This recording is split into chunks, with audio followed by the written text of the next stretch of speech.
आज हम अमरोहा की बहुत मशहूर दरगाह में हैं और ये दरगाह अपने एक ख़ास करामत की वजह से मशहूर है। इन बाबा को बिच्छू वाले बाबा कहते हैं और ये जो है ये दरगाह का मेन गेट आप देखेंगे और ये दरगाह है हज़रत शाह विलायत सैयद हुसैन शरफुद्दीन नकवी वास्ती सोहरवर्दी रहमतुल्लाही की। बहुत बड़े हमारे ये बुजुर्ग बीते हैं अमरोहा के और अमरोहा की शान आन बान इन्हीं बुजुर्गों के साए तले हैं। तो चलिए अपने इस सफ़र में सैयारा हूँ मैं इश्क मेरा सुफियाना के इश्क अमरोहा सीरीज़ जो ख़ास है उसमें हम आज सलाम करने जा रहे हैं अमरोहा के हज़रत शाह विलायत साहब को। ये बाज़ार लगा हुआ है आज ख़ास, ये दुकानें हैं जिसमें आप देख सकते हैं खूबसूरत चादरें टंगी हुई हैं, रंग बिरंगी बहुत ख़ास तौर से सजाई हुई चादरें हमारे शाह विलायत साहब बाबा के लिए। कुछ झाड़ू रखी हैं, इलायची दाने, फूल, गुलाब ताज़ा। ये देखिए सीप की बनी हुई चीज़ों की एक दुकान, बहुत खूबसूरत दुकान है और इसमें आप तरह तरह के हाथ से बनाई हुई पेंटिंग्स देख सकते हैं। ये झूमर घर और दीवारों को सजाने के लिए डेकोरेशन पीसेस आप यहाँ देख सकते हैं। राधा कृष्ण, शिव पार्वती, गणेश और अल्लाह मोहम्मद।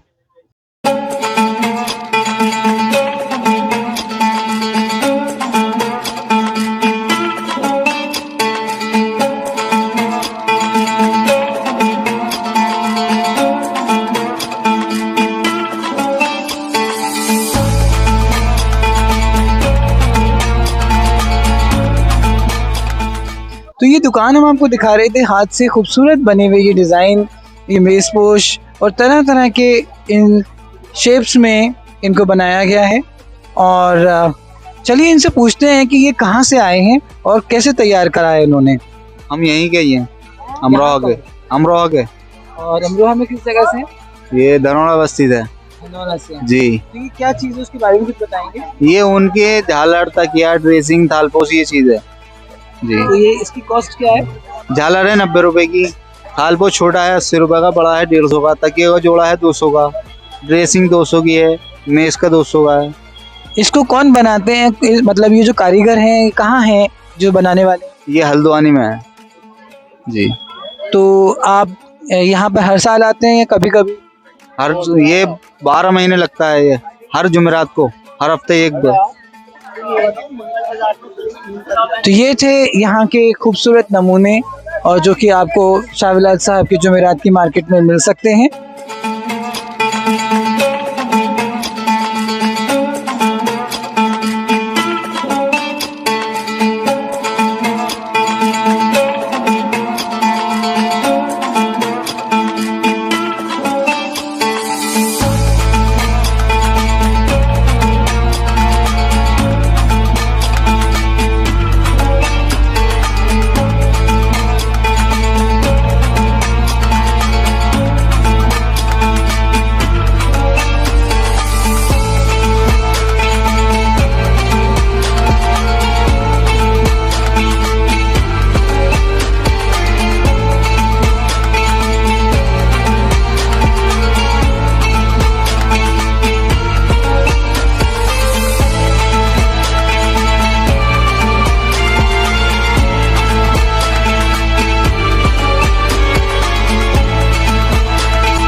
तो इस वक्त हम शाह विलायत साहब के दरबार के बाहर चादर की दुकान पर हैं।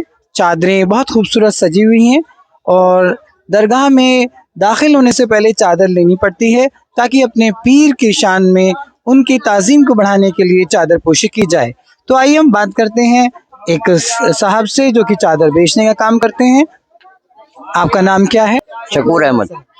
तो आप मुझे ये बताएं कि आप कब से ये चादर का काम कर रहे हैं? एक जमाना हो गया, फिर भी कितने साल? कम से कम 20 साल से ऊपर।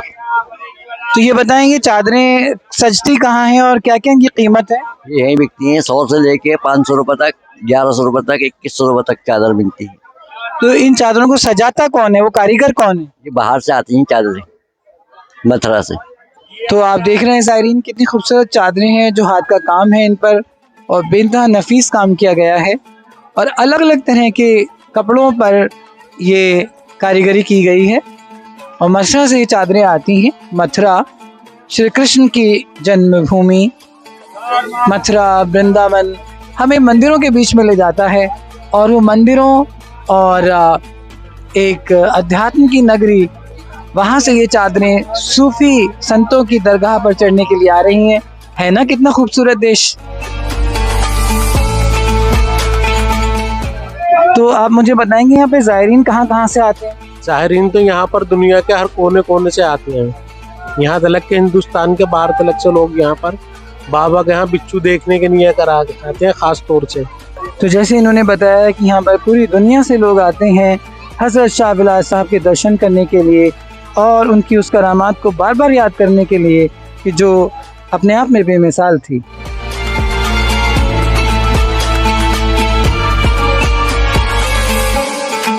और जो ख़ास गेट है अंदर दाखिल होने के लिए हज़रत शाह विलायत साहब के दरबार में, और बहुत बेताबी है। कई दिनों के बाद मैं यहाँ आ रहा हूँ अपने पीर को सलाम करने के लिए। अमरोहा के सरताज, अमरोहा के बादशाह हज़रत शाह विलायत साहिब। काफ़ी भीड़ है जुमेरात का रोज़ है, बहुत सारे लोग हमें दिखाई देते हैं, जवान, बुज़ुर्ग, बच्चे, और कुछ ऐसी फैमिलीज़ भी हैं जो अपने नन्हे मुन्ने बच्चे को लेकर आई हैं। शायद उनकी कोई मुराद होगी अपने बच्चे के लिए कि वो खूब फले फूले आगे बढ़े ज़िंदगी में, अपना और अपने परिवार का, और साथ में अमरोहा का नाम रोशन करे। वो आई है अपनी दरकार लेकर, अपनी छोटी सी ख्वाहिश लेकर, छोटी सी आशा लेकर। कितनी मासूम है उसकी ख्वाहिश, जितनी वो खुद मासूम है।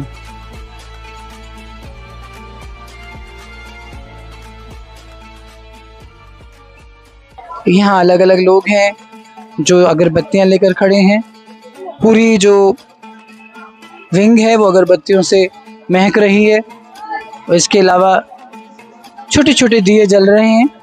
इन दियों में जो तेल है वो मन्नत का तेल है, माना जाता है। लोग इन दियों से तेल निकाल करके लेके जाते हैं और अपने जिस्म पर लगाते हैं, जिससे कि उनके जो स्किन से रिलेटेड इश्यूज़ हैं वो सॉल्व होते हैं। ये बहुत पुरानी मान्यताएं हैं शाह विलायत साहब के यहाँ की। ये हमारे साथ में खातून हैं और जो यहाँ दरगाह पे आती हैं। आप कब से आती हैं? हमें तो हो गया 1-1.5 महीना हो गया। आओ। आप कहाँ से आती हैं? रायपुर कला। तो ये रायपुर कला से आती हैं। तो बहुत मरीज बहुत ठीक है। तो क्या हाँ। हुआ था उन्हें? उनको कुछ हवा का असर करवा दिया था किसी ने, वो बहुत सही है इस टाइम पे। तो किसने आपको बताया हज़रत शाह विलायत साहब के बारे में? किसी ने बताया था, हम भी ऐसे ही आ गए हैं उनकी सेवा करने के लिए। सेवा कर से बहुत हमारा मरीज सही है। तो आप ये बच्चों के सर पर दियों का तेल क्यों लगा रही थी? ये सिर सही हो जाते हैं, ये कहते हैं कि बच्चे का तेल की परेशानी में हो जाते हैं तो बच्चे को तेल लगा ले, अपना सही हो जाते हैं उनके नाम पे। बहुत खुशी हुई आपसे बात करके। ये ज़ायरीन हैं और ये बिलीव करती हैं कि यहाँ आने से इनके मरीज़ में बहुत सुधार आया है।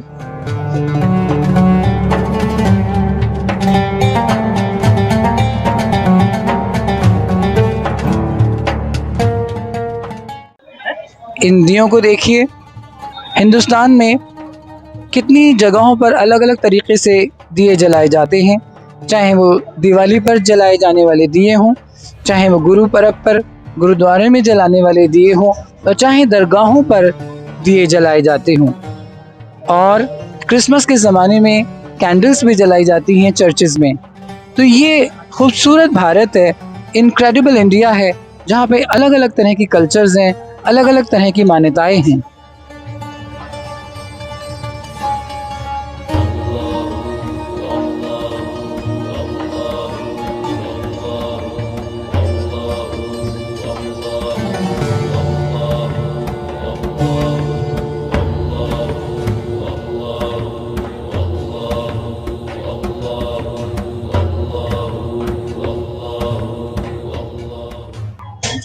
हम शाहविलास साहब के दरबार में मोहम्मद जावेद भाई के साथ में हैं।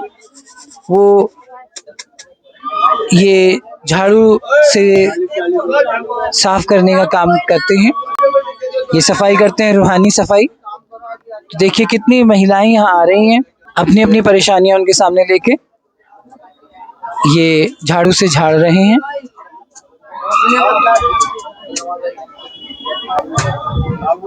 जावेद भाई, ये क्यों आप झाड़ते हैं, उसके बारे में बताइए। यहाँ जैसे मस्से गोगरू दांत वगैरह हो जाते हैं तो यहाँ लोग झाड़ू लाते हैं, यहाँ से छोटी वाली ये झाड़ू जाती है यहाँ से, तो इससे सही हो जाती है यहाँ। तो यहाँ की जिंदा करामात यही है, बिच्छू सांप कीड़ा कुछ नहीं काटता हमारा यहाँ। और जैसे गोगरू परेशान हवा का असर जो होता है, सब यही लोग आते हैं, झाड़ू लाते हैं और सही होके जाती है। तो जो लोग सही हो जाते हैं तो ये सी के वापस करते हैं। वापसी आती है, जब आ जाती है, जब सही हो जाती है, लोटा नमक झाड़ू और ये सी के वापसी आती है। तो कितने दिनों का टाइम लगता है? वो तो 10-12 दिन भी लग जाते हैं, 40 दिन भी लग जाते हैं। आप कितने दिनों से ये कर रहे हैं? ये बहुत टाइम हो गया, हम यहीं से ही पैदाइश, हम यहीं रहते हैं, सब सफाई वफाई हम ही करते हैं लोग। और इससे पहले आपके वालिद? हमारे वालिद भी यहीं थे सब। तो आपकी कई पीढ़ियां शाहविलास साहब की सेवा कर रही हैं। हाँ जी। तो ये थे जावेद, जो कि यहाँ पर लोगों को शफा देने का, अल्लाह से दरख्वास्त करने का काम करते हैं।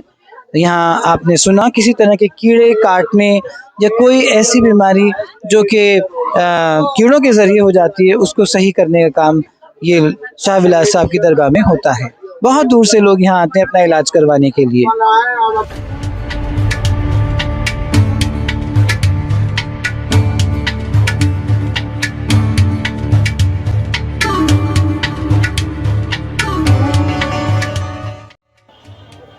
यहाँ का वाक़या मशहूर है बिच्छू वाले बाबा का, कि अगर आप दुनिया के किसी भी हिस्से से यहाँ आइएगा, आपको बिच्छू का डंक नहीं लगेगा, वो कभी काटेगा नहीं आपको।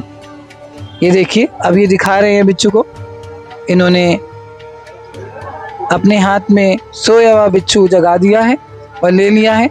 अदनान बैठिए और बिच्छू को अपने हाथ में लीजिएगा और पीर का नाम लेते हुए देखिए, जिंदा मिसाल हमारे वॉलंटियर सैयारा हूँ मैं इश्क मेरा सूफियाना के अदनान खान जो हैं, उनके हाथ में बिच्छू है हज़रत शाहविलास साहब की दरबार में, और वो दूसरे उनके हाथ पे चला गया है, लेकिन उन्हें कोई भी परेशानी नहीं दे रहा है। तो देखिए, ये जीता जागता बिच्छू जो हज़रत शाहविलास साहब की मज़ार पे है, वो साकिब के हाथ में है। मुझे लगता है उन्हें थोड़ा डर लग रहा है, लेकिन पहली बार शायद उन्होंने इस जहरीले क्रीचर को, जो एक जहरीली चीज़ है, उसको इस तरह से हाथ पर इतना सज्जन, इतना सीधा साधा देखा है, इसलिए उन्हें ताज्जुब हो रहा है। तो ये करिश्मा है इस दरबार का। सूफियों की जो खुशबू है, सूफियों का जो कौल है, वो दुनिया को एक पैगाम देता है कि अगर आप सच्चे हैं, अगर आप वाकई में अल्लाह पे यकीन रखते हैं, तो कुछ भी हो सकता है। अल्लाह आपको ऐसे इनाम से बख्श देता है कि जिसके बारे में आप सोच भी नहीं सकते।